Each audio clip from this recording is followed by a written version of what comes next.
Sir Srinivas గారు, అంటే గంగవరం పోర్ట్‌లో ఇప్పుడు జరుగుతున్న పరిస్థితులేంటి? ఇప్పటి వరకు మరి కార్మికులు మాట మాటకు ఇప్పటికి 4, 5 దఫాలుగా మరి రోడ్ల మీదకొచ్చి మరి ధర్నాలు చేసిన పరిస్థితి కనబడుతుంది. కారణాలేంటి అసలు? గంగవరం పోర్టులో కార్మికులు సుమారు 514 మంది కార్మికులు రిట్రాచ్‌మెంట్ కోరడం జరిగింది. రిట్రాచ్‌మెంట్‌కి 8 నెలల క్రితం సుమారు వాళ్ళకి రూ. 25,00,000 యాదాని పోర్ట్ వారు ఇస్తానని చెప్పారు. ఆ 25,00,000 సరిపోదు. మాకు కావాల్సిన డిమాండ్ 35,00,000 అని చెప్పి ఆనాడు వారు కోరడం జరిగింది. వాటిని 8 నెలలైనా పరిష్కరించకపోవడంతో వారు రోడ్డెక్కడం జరిగింది.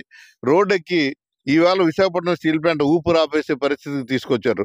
కేంద్ర ప్రభుత్వం ఉద్దేశపూర్వకంగా కావాలని చెప్పి ఆదానిని అడ్డం పెట్టుకొని అక్కడున్న మన కార్మికులతో, మన ప్రాంత కార్మికులతో, మన మన వేళ్లతో మన కళ్ళు పొడిచే పరిస్థితి తీసుకొచ్చారు ఈవేళ. ఇది దుర్మార్గమైన చర్య.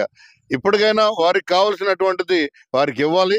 ఇచ్చి విశాఖపట్నం స్టీల్ ప్లాంట్‌కి సంబంధించి సుమారు 2,00,000 టన్నులు కోకింగ్ కోల్ గాని, అక్కడ ఉన్నటువంటి లైమ్ స్టోన్ గాని గంగవరం పోర్ట్‌లో ఉంది. దాన్ని బయటికి పంపించినట్టయితే విశాఖపట్నం స్టీల్ ప్లాంట్ ఉపయోగించుకునే పరిస్థితి ఉంది.